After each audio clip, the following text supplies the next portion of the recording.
Assalamualaikum sahabat-sahabat yang dirahmati Allah. Hari ini saya akan menceritakan tentang sebuah momen yang mengguncang karir seorang polisi karena aksi culasnya tertangkap kamera dan viral se-Indonesia. Gimana kelanjutan kisahnya? Tonton video ini sampai akhir. Like dan subscribe ke channel ini sangat membantu serta menghibur dan menjadi amal jariah bagi kita semua. Di persimpangan kecil pinggir kota, berdiri seorang pria berseragam. Wajahnya tegas, tubuh tegap, tapi ada sesuatu di balik senyumnya yang aneh. Namanya Bribka Adi. Setiap pagi, dia berdiri di sana bukan untuk mengatur lalu lintas, tapi untuk sesuatu yang lebih gelap. Motor-motor yang lewat, mobil-mobil tua hingga truk barang, satu persatu dipilihnya.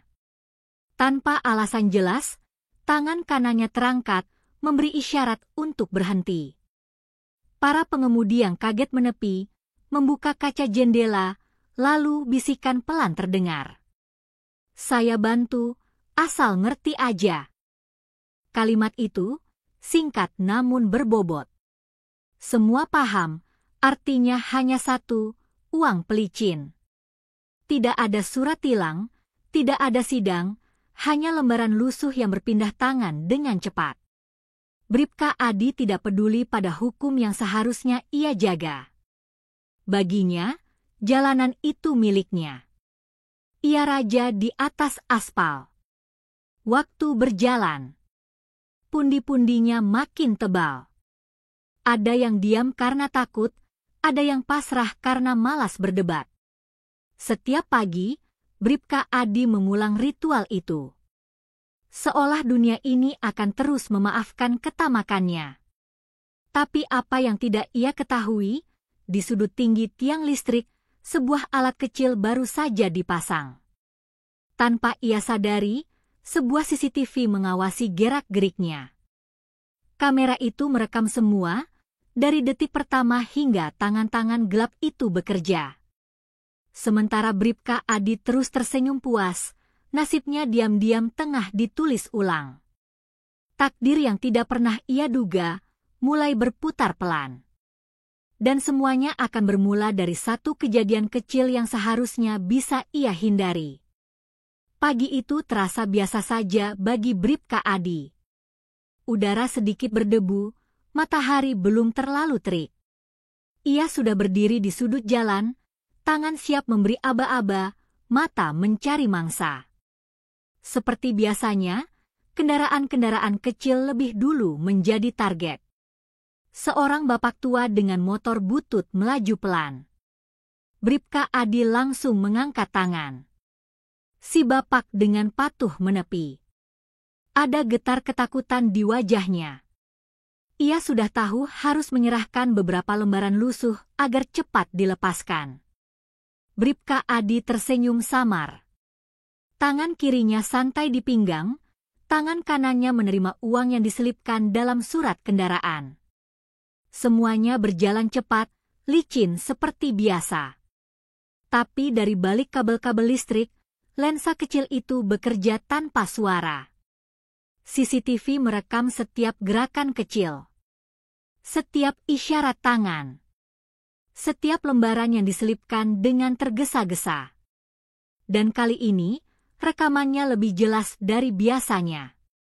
Bahkan suara percakapan samar ikut rekam. "Kalau mau cepat, ngerti ya, Pak." Kalimat Bribka Adi terdengar cukup nyaring untuk membuat darah berdesir saat diputar ulang. Di sebuah ruang pengawasan kecil di kantor kelurahan, dua orang petugas muda sedang mengecek hasil rekaman CCTV baru itu. Mereka tidak sengaja menemukan tayangan aneh itu. Mereka terdiam. Kemudian saling pandang. Salah satu dari mereka berkata dengan suara bergetar, ini bukti nyata, kan?" Mereka tahu. Ini bukan hal kecil. Ini bisa mengguncang nama baik satuan. Ini bisa meledak lebih besar dari yang mereka bayangkan. Namun keputusan untuk diam atau bertindak bukan lagi pilihan mereka. Sebab dalam hitungan menit, file video itu sudah mereka kirim ke grup WhatsApp kantor. Dan dari grup itu, video tersebut mulai mencari jalannya sendiri, tanpa ada yang bisa menghentikannya lagi. Sementara itu, Bribka Adi masih tersenyum puas di pinggir jalan, tanpa tahu bahwa senyumnya itu sebentar lagi akan menjadi bahan olok-olok satu negara. Di dunia maya, segala sesuatu bergerak lebih cepat daripada suara.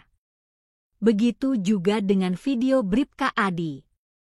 Dalam waktu 2 jam, file itu sudah tersebar ke puluhan grup WhatsApp. Tak hanya di kelurahan, tapi juga di komunitas pengemudi ojek online, sopir truk, hingga forum-forum media sosial. Judul-judul pedas bermunculan. Polisi tukang palak tertangkap basah. Berani main duit di jalan, inilah akibatnya. Komentar-komentar meledak seperti kembang api di malam tahun baru. Setiap orang punya pendapat. Setiap orang punya kemarahan. Di sebuah warung kopi dekat kantor polsek, sekelompok bapak-bapak menonton video itu dari layar ponsel kecil. Suasana riuh. Ada yang tertawa miris. Ada yang mengumpat. Ada juga yang geleng-geleng kepala tak percaya. Ini MAH udah keterlaluan. Udah kayak pungli zaman dulu, ujar seorang pria bertopi, menyeruput kopinya dengan gemas. Tak butuh waktu lama, media lokal mulai melirik. Wartawan mengejar berita. Grup-grup media besar mulai membagikan potongan video itu, membumbui dengan narasi panas. Dunia maya seperti api yang disiram bensin. Membesar tanpa kendali. Bribka Adi baru sadar ada yang aneh ketika melihat beberapa orang sengaja berhenti jauh dari tempatnya berdiri. Mereka tak berani mendekat. Beberapa hanya lewat sambil menatap tajam. Ada pula yang diam-diam merekam dari kejauhan.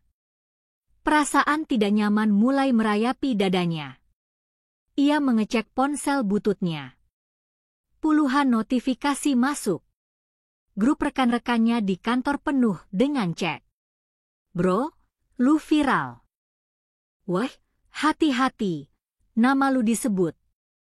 Ada yang upload video lu. Darahnya mengalir dingin. Tangannya bergetar. Untuk pertama kalinya, Bribka Adi merasa jalanan itu bukan lagi kerajaannya. Ia merasa seperti tikus yang dikejar ribuan mata. Ia mencoba mengabaikan. Tetap berdiri tegar di tepi jalan. Tapi semakin banyak kendaraan yang melintas tanpa mau menepi. Seolah-olah mereka tahu, ia bukan lagi sosok yang berwibawa, melainkan simbol ketamakan yang sedang menunggu tumbang. Dan di balik semua itu, laporan resmi baru saja masuk ke atasan langsungnya. Isinya singkat, tapi mematikan, dugaan pelanggaran berat, bukti video terlampir. Bribka Adi tidak sadar, badai besar baru saja mulai berhembus, dan tak ada tempat baginya untuk bersembunyi. Siang itu, hawa di dalam pos polisi terasa lebih panas dari biasanya. Bribka Adi baru saja kembali dari jalanan, keringat membasahi pelipisnya, bukan hanya karena matahari, tapi karena rasa cemas yang menggerogoti pikirannya. Belum sempat ia duduk, ponselnya bergetar keras. Sebuah panggilan masuk dari nomor tak dikenal. Awalnya ia ragu menjawab. Tapi rasa takut lebih kuat. Dengan tangan gemetar, ia mengusap layar. Bribka Adi, segera ke ruangan Kapolsek sekarang. Suara di ujung telepon terdengar datar, tanpa emosi. Tidak ada penjelasan lebih lanjut. Tidak ada pilihan untuk menolak. Bribka Adi menelan ludah. Perutnya terasa melilit. Kakinya berat melangkah. Ia berjalan melewati rekan-rekan yang diam-diam memperhatikannya, ada yang saling berbisik, ada yang hanya menatap tanpa berani berbicara. Setiba di depan ruangan Kapolsek, ia mengatur napas. Mengetuk pintu. Sebuah suara dari dalam mempersilakannya masuk. Begitu pintu terbuka, suasana tegang langsung menyergap. Kapolsek duduk di balik meja, wajahnya keras seperti batu. Di meja itu, layar laptop menyala. Terlihat potongan video dirinya sedang menerima amplop dari pengendara motor. Tidak ada ruang untuk menyangkal. Tidak ada celah untuk berdalih.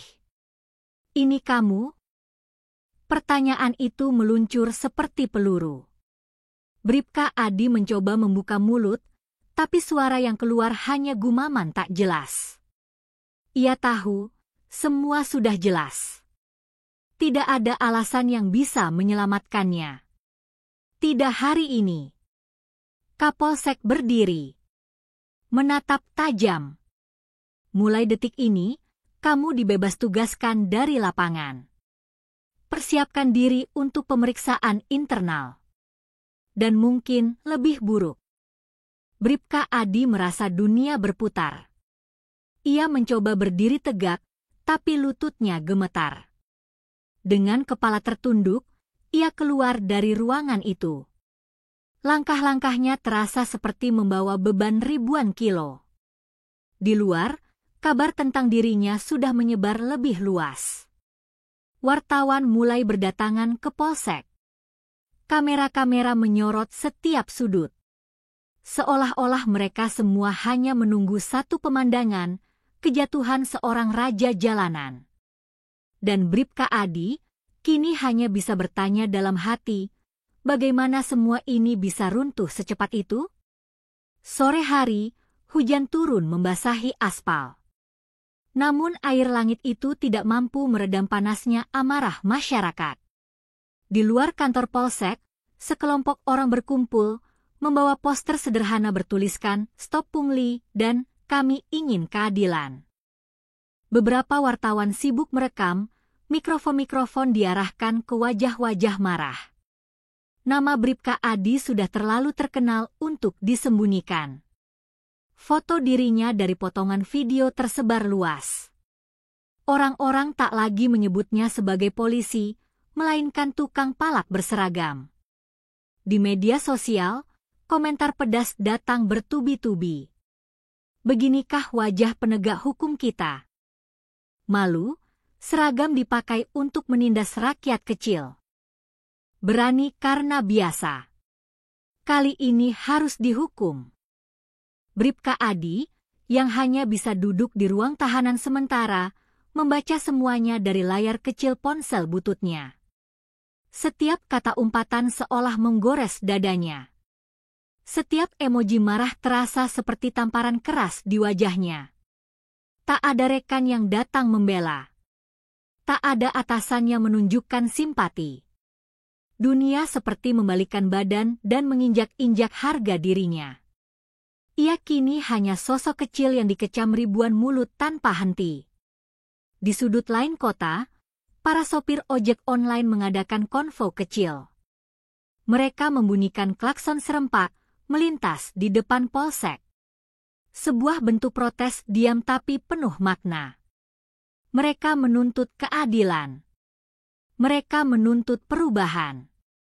Sementara itu, dalam diamnya ruang pengawasan, petugas muda yang pertama kali menemukan rekaman itu hanya bisa menghela napas panjang. Ia tidak pernah menyangka sebuah file kecil bisa mengguncang satu institusi. Dan di tengah semua hiruk-pikuk itu, satu pertanyaan menggantung di udara.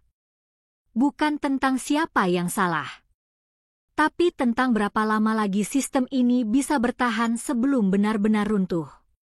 Hari itu, langit mendung menggelayut di atas kantor kepolisian. Ruangan sidang internal dipenuhi wajah-wajah serius. Tidak ada tawa. Tidak ada basa-basi. Hanya ketegangan yang menggantung di setiap sudut. Bribka Adi duduk di tengah ruangan, mengenakan seragam tanpa pangkat. Di hadapannya, 3 orang dari divisi pengawasan berdiri. Di tangan mereka, berkas tebal bertumpuk-tumpuk, berisi bukti, laporan saksi, dan catatan kesalahan yang selama ini mungkin dibiarkan mengendap. Video dari CCTV diputar sekali lagi. Semua mata menatap layar besar di ruangan itu. Setiap detik tayangan terasa seperti palu goda menghantam harga diri Bribka Adi. Terlihat jelas, suara salah satu anggota panel berbicara dingin bahwa Bribka Adi melakukan tindakan pungutan liar terhadap masyarakat. Tidak ada pembelaan. Tidak ada alasan yang terdengar masuk akal. Semua bukti terlalu kuat untuk disangkal. Satu persatu saksi dipanggil. Ada pengendara yang pernah menjadi korban. Ada petugas pengawas lalu lintas yang diam-diam mencatat perilakunya. Semua cerita sama, ketidakadilan, ketakutan, dan rasa muak terhadap arogansi seragam. Bribka Adi hanya bisa menunduk. Setiap kata yang dilontarkan saksi terasa seperti paku yang menancap di hatinya. Ia tidak hanya kehilangan jabatannya. Ia kehilangan kehormatan, martabat, dan kepercayaan yang seharusnya ia jaga. Di luar ruang sidang, beberapa wartawan masih setia menunggu. Mereka siap menyebarluaskan hasil sidang, apapun itu. Tidak ada lagi tempat bersembunyi. Tidak ada lagi ruang untuk memulai ulang. Ketika palu keputusan akhirnya diketuk, suara itu terdengar seperti gema kematian bagi Bribka Adi. Ia resmi dinyatakan melakukan pelanggaran berat dengan ancaman pemecatan tidak dengan hormat. Hidup yang selama ini ia bangun di atas keserakahan, kini runtuh dalam sekejap di hadapan semua orang yang dulu ia pandang rendah. Setelah keputusan diumumkan, Bribka Adi keluar dari ruang sidang dengan langkah lunglai. Dunia di sekitarnya terasa asing. Tak ada sorak-sorai. Tak ada pelukan simpati. Hanya tatapan kosong dan kilatan kamera yang menyayat harga dirinya. Di luar pagar kantor polsek, kerumunan warga masih menunggu. Sebagian memegang ponsel, sebagian hanya berdiri menyaksikan kejatuhan seseorang yang dulu mereka takuti. Tidak ada yang bersuara. Hanya suara hujan tipis yang menemani perjalanan memalukan itu. Bribka Adi berjalan tanpa arah. Langkahnya membawanya ke jalanan basah yang dulu ia anggap miliknya. Setiap sudut tampak berbeda kini. Bukan lagi tempat untuk berkuasa, tapi arena penghakiman yang tidak mengenal belas kasihan. Sesekali, ia menangkap lirikan sinis dari pengendara yang lewat. Ada yang sengaja memperlambat kendaraan, mengabadikan momen kejatuhannya dalam bentuk foto atau video. Ada yang tersenyum puas. Ada juga yang hanya menatap dengan jijik. Pikiran Bribka Adi melayang ke masa lalu. Ia ingat pertama kali mengenakan seragam itu, dengan bangga berjanji menjaga keadilan. Tapi perlahan, keserakahan menggerogoti. Sedikit demi sedikit, ia mengkhianati janji itu, hingga akhirnya tenggelam dalam jurang yang ia gali sendiri. Sore itu, ia sampai di depan rumah kontrakan kecilnya. Rumah itu tampak lusuh, catnya terkelupas, pagar berkarat. Tidak ada keluarga yang menyambut. Tidak ada senyum. Hanya sepi yang menusuk. Bribka Adi duduk di atas tangga kecil, menatap hujan yang turun tanpa henti. Dalam benaknya, ia tahu, ini bukan sekadar tentang kehilangan seragam. Ini tentang kehilangan segalanya. Kehormatan. Harga diri. Dan yang paling berat, kehilangan kepercayaan orang banyak. Malam itu, Bribka Adi menatap kosong ke langit gelap. Tidak ada bintang. Tidak ada harapan. Hanya sisa-sisa mimpi yang kini tinggal runtuhan di sudut hatinya. Tamat. Kita sering lupa. Seragam bukan tameng untuk berbuat semena-mena. Kekuasaan bukan tiket untuk memperkaya diri di atas penderitaan orang lain. Hari ini, satu sosok yang dulu berdiri tegap di jalanan, tumbang oleh ulahnya sendiri. Bukan karena musuh. Bukan karena fitnah. Tapi karena keserakahannya yang tidak pernah tahu batas. Hidup mengajarkan satu pelajaran pahit. Tidak peduli seberapa kuat kamu berdiri, bila pondasimu busuk, maka kamu pasti runtuh. Dan saat itu terjadi, dunia tidak akan peduli seberapa keras kamu berteriak. Tidak ada simpati untuk mereka yang mengkhianati kepercayaan. Tidak ada tangan yang menolong bagi mereka yang mempermainkan keadilan. Ingat, setiap tindakan kita adalah jejak yang tidak akan pernah terhapus. Cepat atau lambat, kebenaran akan menemukan jalannya. Dan ketika hari itu tiba, tak ada tempat untuk bersembunyi. Sekian dan sampai jumpa di video berikutnya.